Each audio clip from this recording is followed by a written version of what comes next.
पहाड़ों की सैर पे चलेंगे? तो चलिए आज इस कहानी के द्वारा नीलगिरीज के पहाड़ों में घूम कर आते हैं। Raina, I am your mother and you are my daughter. मानती हूं तुमने बम्बल इंट्रोड्यूस किया, पेपर स्प्रे भी मेरे पर्स में डाला, but now please let me B.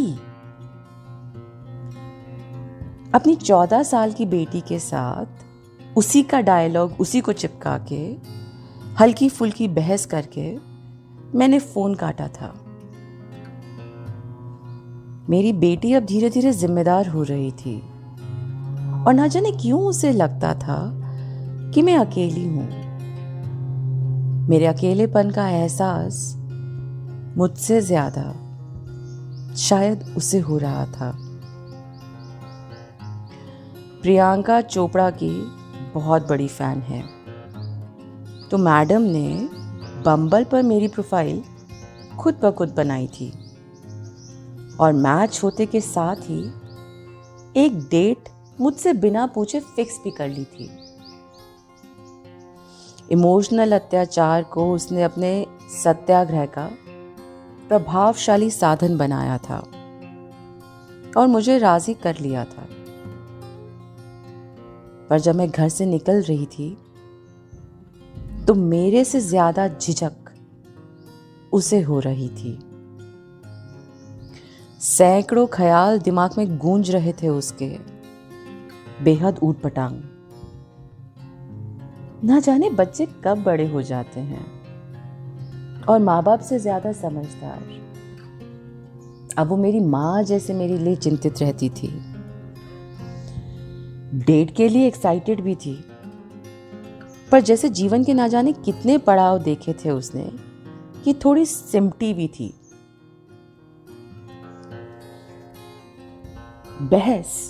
बहस टीनेज बच्चों और माँ बाप के लिए आम बात है, या यूं कहूं कि नॉर्मलसी की निशानी। तो फोन पर थोड़ी बहस करके गर्मजोशी दिखा के मुझे यकीन था कि जितना सुकून मुझे पहुंचा है उतना ही सुकून उसको मिला होगा। ये सारी बातें मैं सोच रही थी अपने जहन में कि मुझे पता ही नहीं लगा मैं कब उस घर के मेन दरवाजे से दहलीज पे आ गई थी। अपने सोच के घोड़ों को लगाम देते हुए मैंने उस घर की घंटी बजाई थी और पोर्टिको पे बने छतरी नुमा सफेद बोगनविलिया को निहार रही थी। फूल पूरे ब्लूम में थे और एक अलग सी जान फूके हुए थे उस घर की चौखट पर। इंतजार करते हुए मैं थोड़ा आसपास देखने लगी थी। लॉन पूरा साफ सुथरा था, घास एक लेवल पे कटी हुई लगी कि तभी मेरी नजर उस पर पड़ी। असीम, 40, chef by profession, passionate to experiment with food for a 4-year-old naughty boy, loves to read Maya Angelou. अपनी डिजिटल प्रोफाइल से निकल अपने असल अवतार में सफ़ेद शर्ट और खाकी ट्राउजर्स में असीम को मैंने बैकयार्ड से मेरी ओर आते हुए देखा।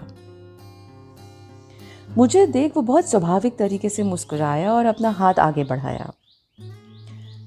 नैना, सॉरी तुम्हें कुन्नूर से यहाँ वेलिंगटन आने को बोला। एक्चुअली साहिल को थोड़ा बुखार है, उसे किसी और के पास छोड़ने को दिल नहीं माना। मैंने उसकी भावनाएं समझते हुए सिर हिलाया और कहा, कोई बात नहीं। इस आश्वासन के साथ मैंने उससे पूछा, अभी कैसा है साहिल? असीम की काली भूरी आंखें जज्बातों में गोते खाते लगी जब उसने साहिल के बारे में बताना शुरू किया। उसका इकलौता बेटा, जिसको वो एक परिपक्व बाप के साथ साथ माँ के जैसे भी पाल रहा था। असीम को भी कोई टाइम पास हुकअप की तलाश नहीं थी, वो भी सीरियस रिलेशनशिप खोज रहा था।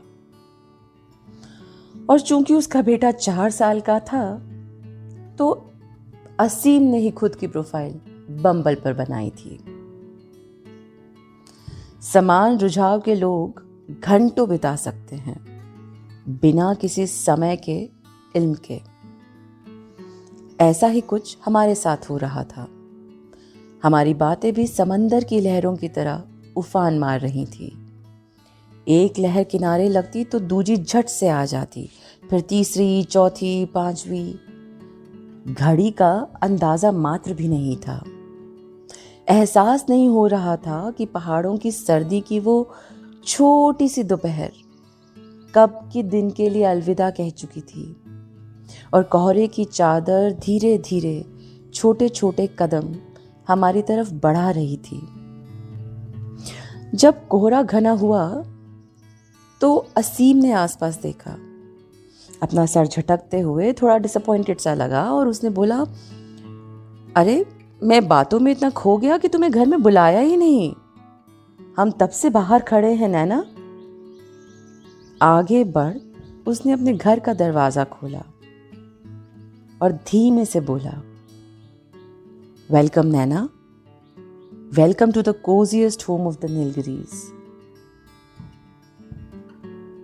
वो कोहरे की सफेद चादर, असीम का यूं अपने घर को बयां करना, पूरा माहौल जादुई था। और मैं बिल्कुल मंत्रमुग्ध।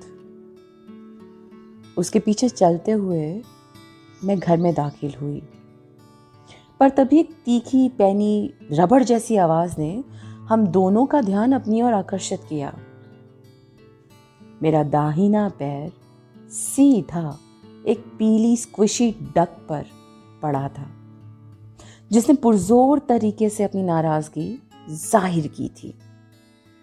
उस खुरदुरी सी आवाज ने हमें अचंभित तो किया था, पर साथ ही साथ हंसी के फव्वारे भी अचानक मिले तोहफे जैसे सौगात में खुलकर बांटे थे।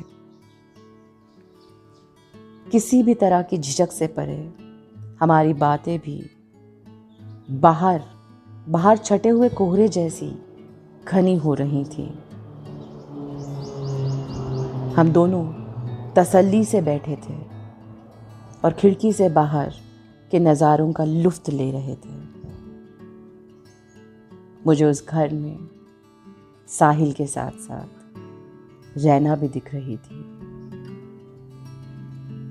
सच में असीम ने सही कहा था, नीलगिरीज का सबसे कोजिएस्ट होम है वो।